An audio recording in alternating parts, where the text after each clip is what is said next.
Welcome back to OpenLine, talking about a new bill that is passed in the Metro Council, the Do Better bill. So it's not a bill anymore, now it's the law. That's right. That's right. And what it means for the way the city goes about awarding certain tax incentives, and what entities that receive those incentives will have to do as a result of this bill. We have a lot of calls, so I'm just going to keep going through calls here. Okay. Let's go to Mike. Hello, Mike. Hey guys, how are y'all doing up there in Nashville tonight? Great. Thank you. Go right ahead. Great. Right fast. I really want to commend the lady last that was talking about, that she didn't look down on anybody, that everybody worked together to make Nashville a better place and everything. I work with the homeless through my church here in Whaley, Tennessee, and we come up and work with the homeless in Nashville. And my question is, would this bill be able to help me?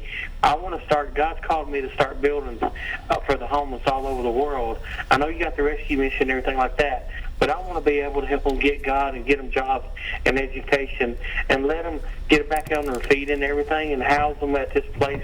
But I want them to let them know, you're going to go out and get a job. If I have somebody sponsoring money for you to come for this program that make your life better through God, I just want to know if I could get any help from these ladies or talk to them maybe sometime once I get up to Nashville. And I want to say with her, so many of the homeless people want them out of Nashville. People want them out of there. But God made them just like he did us, Right. And they deserve a chance. And I feel like with all the tourism, I've been down by the library, and it's very ugly things that these people say come through to watch the Titans games and everything. And, sometimes words can hurt worse than actions. And, I just feel like that, as big as Nashville going together, if we all pull together, there shouldn't be no more hunger in Nashville. All right, well, let's talk about that. So here's somebody with a passion for helping the homeless.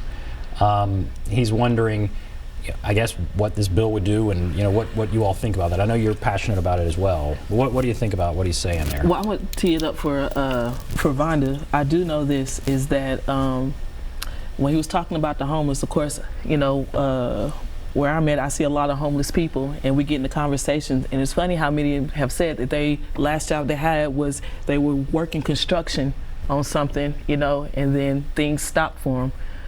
And the reason that is because they probably went through a temp agency or some day labor ready place, and they ended up working on a construction site that way, where had they had the opportunity to go through an apprenticeship, they would have I don't know the terminology, a trade or a skill, and now they have the opportunity to work on these type of jobs anywhere in the country. But I'll let Vonda speak more to that.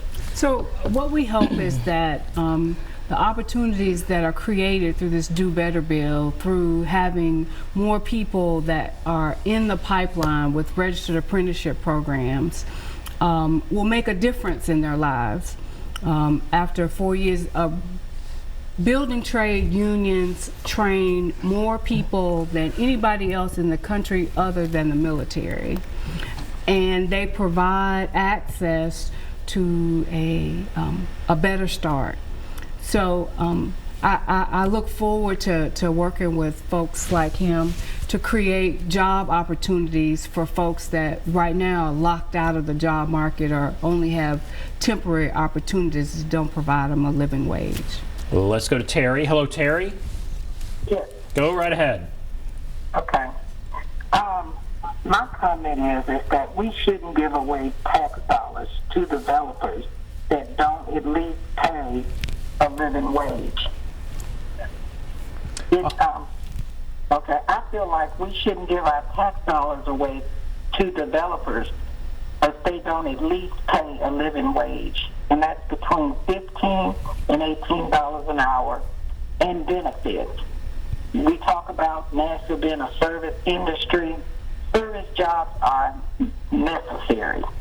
And if you don't have a good maid or good cook or good waiter, and these companies can't charge a hotel $200 to $700 a night to stay. It takes somebody with an excellent skill providing a service that allows that person to charge that kind of money. The same way in the restaurant industry. If you don't have good cooks, you don't need a college degree to cook, but that skill is necessary for you to charge $70 for a meal. So as we look at Nashville booming, we also need to look at what's required. We need to pay service workers their value. And a living wage. Okay, I appreciate that. Let's talk about that. So she's saying there should be a living wage, or there should not be. They shouldn't receive incentives. I bet that would be hard to pass. But was that an intent? Is that your goal? Well, with the Do Better bill, we will know what companies pay their employees before we award them the ECD grant or a pilot. Now they could say, well, we're going to pay minimum wage. And we could, and the council has every right to still award them, a grant or a pilot. I know that I don't want my tax dollars going toward that. And my council person would hear from me. Yes, he would. If they wanted to vote for a deal that was bad for the community. So, one of the things that the caller hit on in terms of a growing service sector in our city is that, economics says that as competition for workers increases, that so should their wages.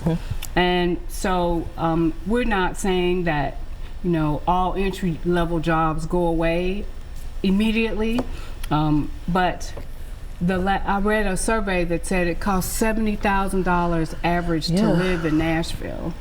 And if that is what our city is growing to, then we should not incentivize companies where workers don't have the ability to make those kinds of wages. Okay. All right, we have to take a break. If you're on the line, hold on. Several calls there. We'll get to your call when we come back. We'll take a break. We'll be back right after this.